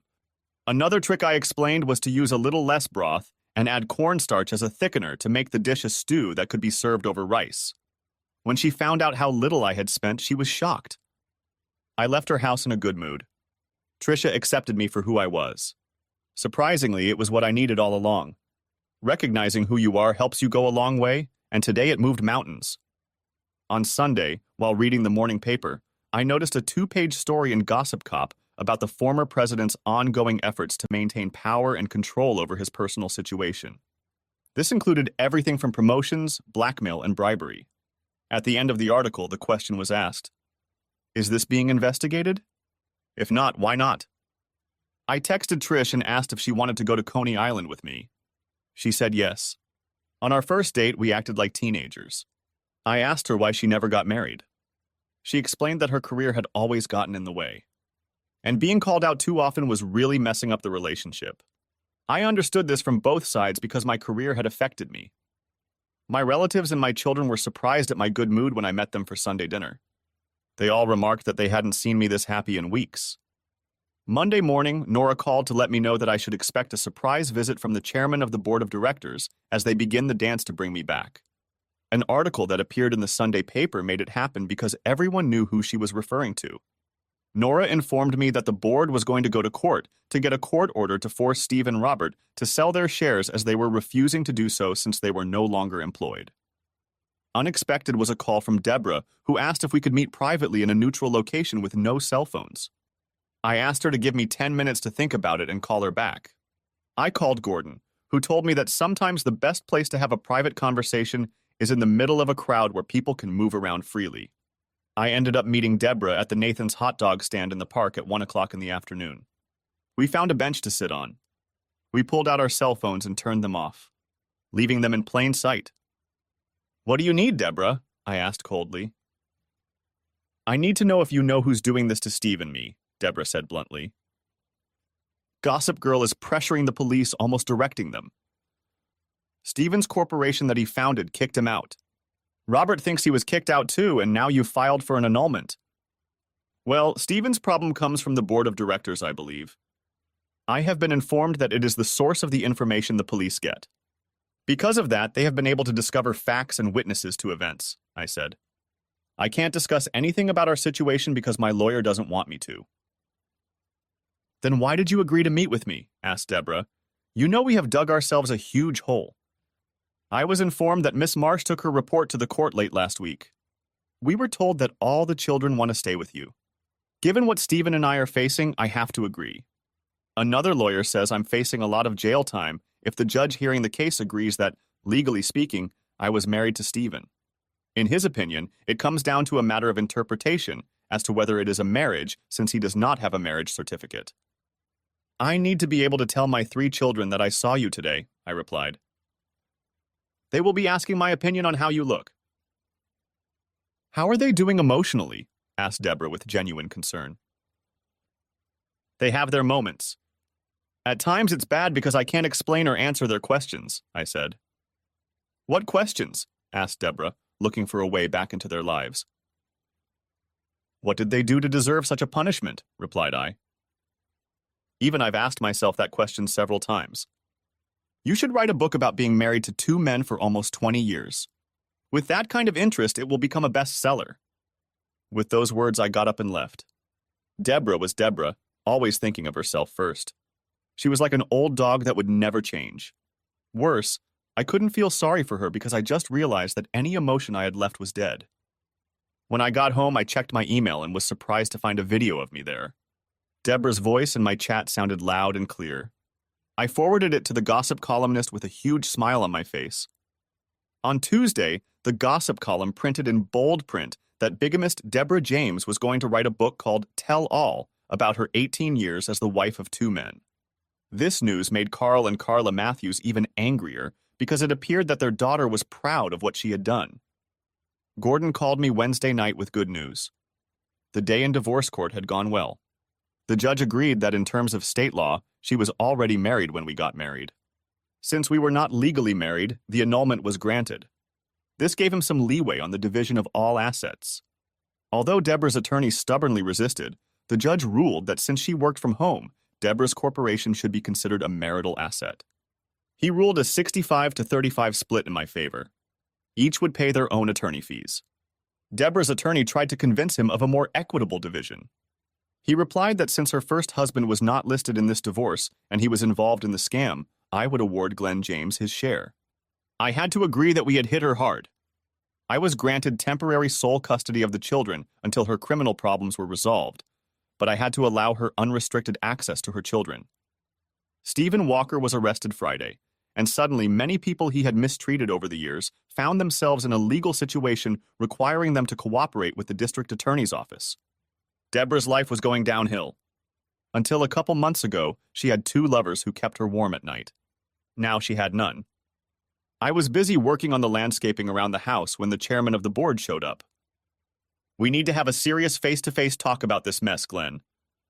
"I hope you've had plenty of time," said Bill Burrows. I stood up and extended my hand to Bill, and he took it.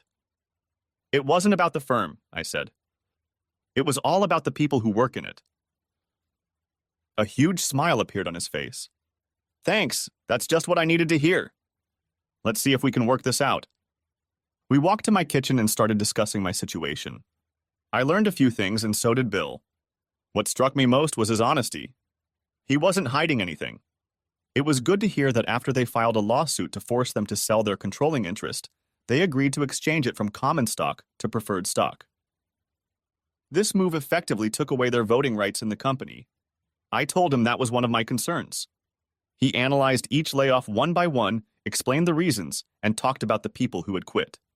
I told him there were a few people I would like to try to rehire if I came back, because in a way they were in the same situation as me. You can't blame people for something they didn't know. I was caught off guard by the amount he offered on behalf of the firm to settle the lawsuit. I called Gordon, who talked to Bill. I told Gordon to go along with it. He then pulled out a contract to be president of the firm and held it out to me. I know you won't do anything until your lawyer gets his hands on the paycheck, Bill said. While you're waiting for it to be ready, review this. I think you'll be more than satisfied. When he left, I marveled at the time. We had talked for over 3 hours. I called Tricia, hoping she wasn't busy today. She wasn't busy. I asked her if she wanted to join my family for a holiday dinner. What are we celebrating? She asked. My divorce, getting custody, settling a lawsuit against my former employer, and my possible return to work. She agreed. I called the restaurant, which had a small private section, to see if it was free. It was free. I made reservations for 8 o'clock that evening. I called my in-laws, my mom, my sister, and her husband, and they all agreed to come. I told my sister to bring the kids. I called Tricia and let her know I would pick her up at 7. On the way, we stopped at Tricia's house so I could buy a mix of red and yellow roses with ferns in a charming vase. To thank her for all she had done. The rest of the drive, the kids teased me without malice for falling in love, discussing what they liked about her. I left the kids in the car and went up to her apartment myself when they let me in. Tricia loved the flowers and she looked amazing. Tricia Marsh was wearing a pretty yellow dress the color of early summer. Her blue eyes sparkled with wonder. She had prepared herself to make a good impression. And she did. Since you brought flowers, Tricia giggled, does that mean you consider this our first date? I didn't know what to say and stammered as I tried to speak. Tricia smiled and took my hand. It's been a while since I've made a man lose his breath, Tricia said with a smile. I'll take that as a yes. To this day, I can't forget that moment. We got in the car, the kids were gushing about me winning custody to her. I told her who else was coming to the party. Tricia replied, Wow, I'm meeting family on our first official date. Tammy, my oldest daughter, who took her maternal grandmother Carla's example, said she really liked the flowers my daddy bought for her.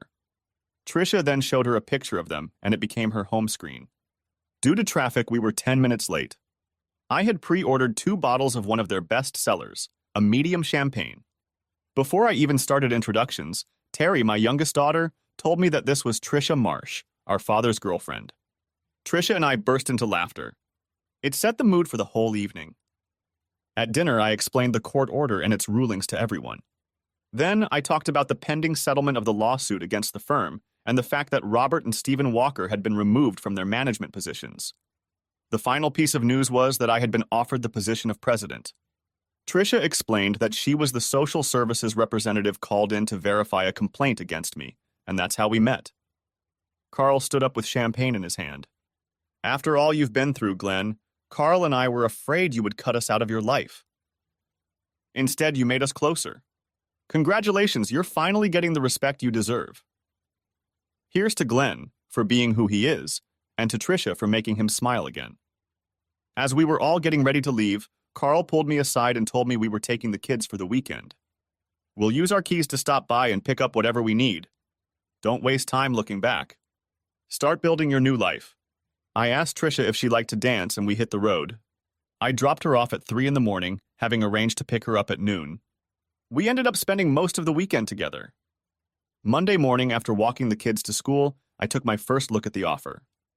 It was more than double my previous salary, gave built-in stock bonuses if certain conditions were met, and a signing bonus that gave me 2 options, cash or common stock. Bill had already signed it. I called the business attorney and made an appointment to go over all the legal terms and make sure I hadn't missed anything. At 10 in the morning, while I was doing laundry, there was a knock on my front door. When I opened the door, I was surprised to see a short, petite Oriental woman. My first thought was that the last thing I needed was Jehovah's Witness at my door. Her name was Lynn Wong, better known as Gossip Girl. After introducing myself, I invited her in. Coffee or tea? I asked her. She replied, If you have a nice strong shot of gin, that would be fine. A little early for me, I thought, but that was okay. I brought her one and, being a gentleman, joined her, sipping my beer. Sorry to bother you, Mr. James, she said, but I want to show you the video. Telling her to go ahead, I found out that it was a conversation between Deborah and me. She then showed a conversation in which my wife claimed that she had never intended to write a book. She wanted a retraction so she could start an appeal in her divorce case. Mr. James, I need your perspective before I make a decision on what to do, explained Lin Wong. I asked her to turn on the recording equipment and let me know when I could start. She said, Mrs. Wong, first of all, you have permission to print my name. What you showed me is only part of our conversation that day. We discussed other things like our children and our divorce. In the 18 years of our marriage, we all realized that everything she told me was nothing more than lies. As a result of everything that has happened, I can't claim that everything she says is true, I explained, since everything she told me that I believed was a lie. I want to ask you, did she lie to you too? I can't say that she didn't lie, and that's what makes it sad in the first place. Since I wasn't worth being honest, I don't think she was worth lying to either. I hope this helps clear things up for you. She replied that yes, it would help, and turned off the device. I think I'll use my column to do a little survey. I'll write her conversation with me word for word.